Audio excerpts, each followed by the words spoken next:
इस पूरे कार्यक्रम में मुकेश सहनी नजर नहीं आए। हाल ही में मुकेश सहनी ने नरेंद्र मोदी को लेकर यह कहा था कि अगर वो उनके समाज को आरक्षण दे देंगे तो वो उनके लिए जान भी दे सकते हैं। तेजस्वी यादव फिर से मुकेश सहनी के साथ पिछले चुनाव की तरह धोखा करना चाहते हैं। मुकेश सहनी समझदार हैं, वो जानते हैं कि तेजस्वी साथ रहने से कोई फायदा है नहीं। एनडीए के घटक दल चाहे मांझी हो या बीजेपी, इन्होंने मुकेश सहनी के लिए रेड कारपेट बिछाकर दरवाजे खोल दिए हैं। नोरमा ग्रुप, जो सोचता है वो करता है, आपके अपने सपनों का आशियाना।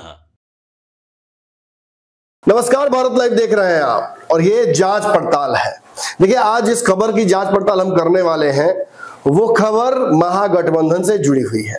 महागठबंधन की आज एक और बैठक हो रही है, जिस बैठक के दौरान सबकी नजरें कौन कौन से लोग आए हैं, उनके बयान क्या है, बातचीत क्या हो रही है और क्या सीटों का समीकरण आज बन जाएगा, इसी पर है। लेकिन जहां सारे कैमरे इस तरफ देख रहे थे, उसी वक्त दूसरी तरफ एक बड़ी घटना हो गई। इस पूरे कार्यक्रम में मुकेश सहनी नजर नहीं आए।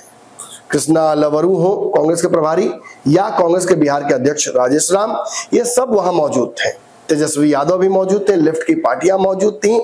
सभी की मौजूदगी में एक चेहरा नदारद था, वो है मुकेश सहनी का। अब सभी मुकेश सहनी के ना आने को लेकर कौतूहल होने लगी, उस पर और चर्चा होने लगी। लोग खोजने लगे कि मुकेश सहनी आएंगे कि नहीं आएंगे, क्या वो इस बैठक से अपने आप को अलग करना चाहते हैं। क्योंकि मुकेश सहनी के जो बयान हाल में आए हैं, इन बयानों में कई बार विरोधाभास नजर आया है। फॉर इंस्टेंस, हाल ही में मुकेश सहनी ने नरेंद्र मोदी को लेकर यह कहा था कि अगर वो उनके समाज को आरक्षण दे देंगे तो वो उनके लिए जान भी दे सकते हैं। हाल ही में उन्होंने एक तरीके से प्रधानमंत्री के बारे में अच्छी बातें भी कही थी कि प्रधानमंत्री ठीक ठाक काम करते हैं, लेकिन भाजपा पर उनको भरोसा नहीं है। ऐसे में कयासबाजी तो होनी ही है कि आखिर मुकेश सहनी जाएंगे किस तरह, क्या एनडीए में उनके लिए कोई रास्ता बच रहा है या महागठबंधन से मन उठ गया है। देखिए, मुकेश सहनी के बयान और आज के कार्यक्रम में उनके मौजूद ना होने की वजह से बिहार की राजनीति में फिर से एक बार नया ईंधन मिल गया है।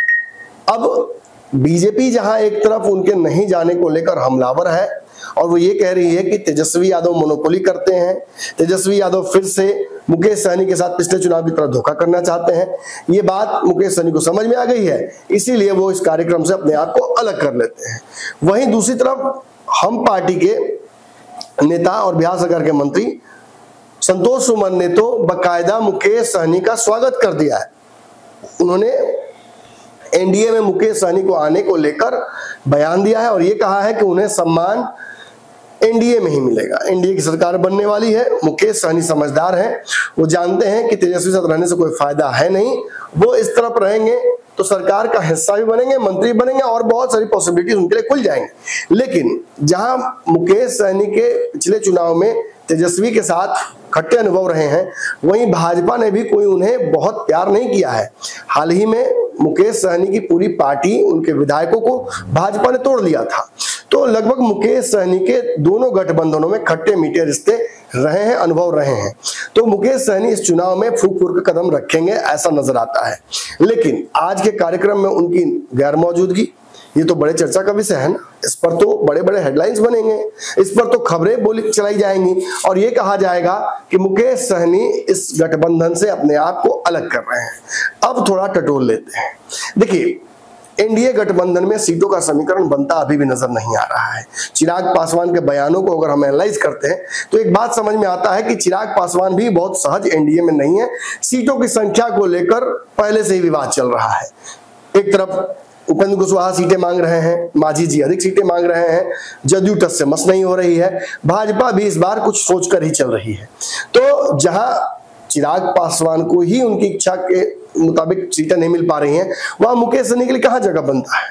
लेकिन एनडीए के घटक दल चाहे मांझी हो या बीजेपी, इन्होंने मुकेश सहनी के लिए रेड कारपेट बिछाकर दरवाजे खोल दिए हैं।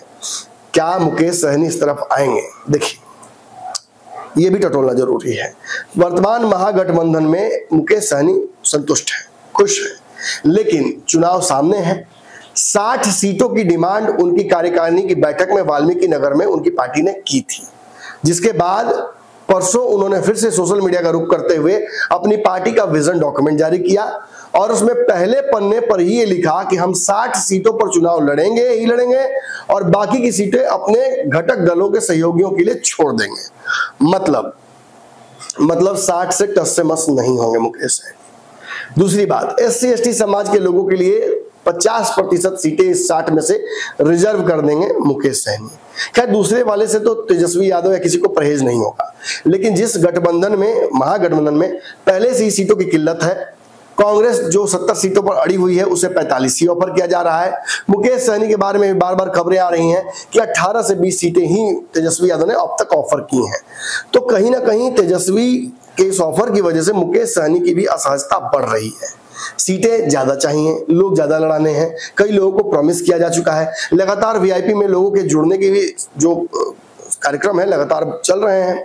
तो ऐसे में मुकेश सहनी पर भी दबाव है और एक तो दबाव चुनाव आयोग की तरफ से भी है। सभी पार्टियों को सर्टेन सीटों पर लड़कर सर्टेन वोट बैंक्स लेकर आना पड़ेगा, नहीं आएंगे तो चुनाव आयोग जो है वो पहले तो सिंबल फ्रीज कर देता है, फिर पार्टी पर भी खतरा उत्पन्न हो जाता है। इस वजह से भी मुकेश सहनी ऐसा रिस्क नहीं ले सकते हैं। तो क्या मुकेश सहनी फ्रेंडली फाइट करेंगे कुछ सीटों पर, यानी जो 20 ऑफर हो रही हैं उन सीटों पर अपने सिंबल पर लड़ लें और महागठबंधन लड़ लें, और बाकी जो सीटें होंगी वो फ्रेंडली फाइट कर ले। देखिए लोकसभा के दौरान ऐसा हुआ था, उनके एक प्रत्याशी पटना साहिब से चुनाव लड़े थे, फ्रेंडली फाइट किया था उन्होंने कांग्रेस से, जिसमें नॉमिनेशन के अलावा कोई भी काम नहीं किया गया था उनकी पार्टी तरफ से। लेकिन ऐसा विधानसभा में होता नजर नहीं आ रहा है। बहुत ही क्रिटिकल मोड़ पर यह चुनाव आ चुका है। सर्वे में जहां तेजस्वी यादव CM बनते नजर आ रहे हैं, वहीं वोट शेयर और वोट का जो सर्वे है उस आधार पर एनडीए की सरकार बनती नजर आ रही है। प्रशांत किशोर भी एक बड़ा पिवटल रोल इस बार प्ले कर सकते हैं। ऐसे में कोई भी अपनी तरफ से कमी छोड़ना नहीं चाहता है। मुकेश सहनी पीछे क्यों रहे?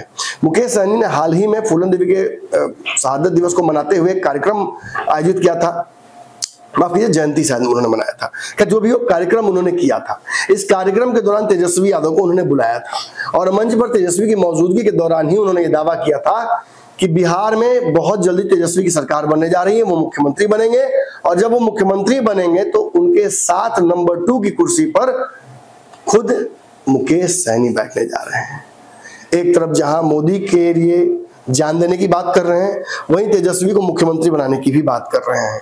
मुकेश सहनी के बयानों में भी विरोधाभास नजर आ रहा है। ये विरोधाभास दरअसल इसलिए है क्योंकि चुनाव सामने खड़ा है, सभी को अपनी सीटें चाहिए, सभी को अपने जो पहलवान है उनको लड़ाना है और सभी को मेजर जो स्टेक है सरकार में वो लेना है। वो तभी होगा जब ज्यादा सीटों पर लड़ेंगे तो ज्यादा सीटों पर जीतेंगे और ज्यादा सीटों पर जीतेंगे तो सरकार में बड़ी हिस्सेदारी लेंगे। चाहे चिराग पासवान हो, मुकेश सहनी हो, उपेंद्र कुशवाहा हो, मांझी हो, सभी की इच्छा यही है। लेकिन बात हम मुकेश सहनी की कर रहे हैं। आज के कार्यक्रम में मुकेश सहनी खुद तो नहीं पहुंचे, लेकिन अपने प्रदेश अध्यक्ष बाल गोविंद बिंद को उन्होंने भेज दिया था। इसे कैसे देखा जाए? देखिए जिस कार्यक्रम में सारे बड़े नेता मौजूद थे उसमें मुकेश सहनी की गैर मौजूदगी निश्चित ही एक बहुत बड़ा सांकेतिक मैसेज है। मुकेश सहनी हाल ही में जो बयान आए हैं, जो एक परसेप्शन बनाया जा रहा है कि 20 सीटों से कम मुकेश सहनी को मिलेगा, उस नैरेटिव को भी ध्वस्त करने की कोशिश कर रहे हैं। सभी प्रेशर पॉलिटिक्स कर रहे हैं। जब चिराग पासवान फ्रंट फुट पर खेल रहे हैं तो मुकेश सहनी बैक फुट पर क्यों खेले? मुकेश सहनी को अच्छे से पता है कि उनके पास बड़ा वोट बैंक है। उस वोट बैंक को जोड़ देने से MY में यानी MYM हो जाता है, मुस्लिम, यादव और मलाह, और ये तेजस्वी यादव की सरकार बनाने के लिए एक बड़ा एड हो सकता है, बड़ी सहायता हो सकती है। तो मुकेश सहनी दरअसल अपने जो लेकर आ रहे हैं इस गठबंधन में उस पर बड़ा दांव लगा रहे हैं। वो ये एहसास करने की कोशिश कर रहे हैं तेजस्वी यादव को कि अगर आपको मल्लाहों का वोट चाहिए, अगर आपको मल्लाहों की जरूर आवश्यकता है सरकार बनाने के लिए, तो मुझे भी आपको प्रॉमिस करना होगा कि आप हमें आरक्षण देंगे, आप हमें दूसरे नंबर की कुर्सी देंगे और 60 सीटें देंगे। अब पेच यहीं आके फंस जाता है। कांग्रेस 45 सीट पर नहीं लड़ेगी, ऐसा कांग्रेस ने स्पष्ट कर दिया है। सीटें बच नहीं रही हैं मुकेश सहनी को 60 देने की। ऐसे में मुकेश सहनी को 20-22 सीटें भी मिल जाए तो फिलहाल काफी नजर आ रहा है। लेकिन वीआईपी ने स्पष्ट कर दिया है कि वो 60 से कम पर चुनाव नहीं लड़ेगी। अब आप समझ सकते हैं, खुद ही एनालाइज कर सकते हैं कि मुकेश सहनी इस कार्यक्रम से खुद को दूर क्यों रखा उन्होंने। आपके सपनों को हमने सजाया है, ई होम्स पैनोरमा को हमने बनाया है। ई होम्स मेरा एक सपना था जिसपे मैं पिछले 4 साल से काम कर रहा था। हमने जो बनाया है वो सबने है माना। ई होम्स पैनोरमा में हो आपका भी आशियाना। और फाइनली हमने 2021 में इस प्रोजेक्ट को लॉन्च किया। बहुत लोग अप्रिशिएट कर रहे हैं कि पूर्णिया जैसे शहर में, बिहार के, एक तो बिहार की बात करें उसमें भी पूर्णिया जैसे छोटे जगह में इस तरह का लाइफस्टाइल देना, ये सुन के हम लोगों को बहुत अच्छा लगता है। ई होम्स में हमने कुछ और भी किया है, जैसे हम जिस जगह में रह रहे हैं हमारे फैमिली सिक्योर हो, उनको सिक्योरिटी का ध्यान में रखा है। आपकी सुविधा और सुरक्षा आपके लिए खास है, ये आपका विश्वास है। इसमें आर्टिफिशियल इंटेलिजेंस का 7 लेयर सिक्योरिटी का हमने इस्तेमाल किया है। लस ग्रीन कैंपस को बनाया है। यदि हमारा बाउंड्री वाल है तो वो वर्टिकल गार्डन है। ये जितनी भी फैसिलिटी होता है एक इंटरनेशनल टाउनशिप में ई होम्स है, ये हम लोग विश्वास नहीं कर पा रहे हैं। जो भी हमारे मित्र दोस्त या जो भी हमारे बाहर आते हैं तो हम लोगों को बहुत अच्छा सुनने को मिलता है और बहुत अच्छा क्रेडिट मिल रहा है। वो सारा हमने सिर्फ एक बिल्डिंग नहीं बनाया, हमें एक बहुत अच्छा लाइफस्टाइल दिया ई होम्स में, और मेरा एक सपना था जिसको मैं आज फुलफिल होते हुए देख पा रहा हूँ। ये आपका आवास है। ई होम्स पैनोरमा में अब आपका निवास है। E Homes Panorama, luxurious lifestyle redefined. Panorama group, जो सोचता है वो करता है।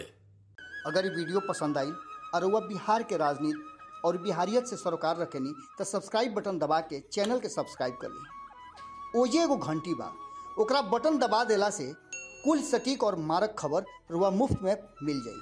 अगर रुआ पत्रकारिता के हमनी के नया प्रयोग में सहयोग कर चाहतानी तो ज्वाइन बटन दबा दी। पेटीएम नंबर नोट कर ली 9386816700।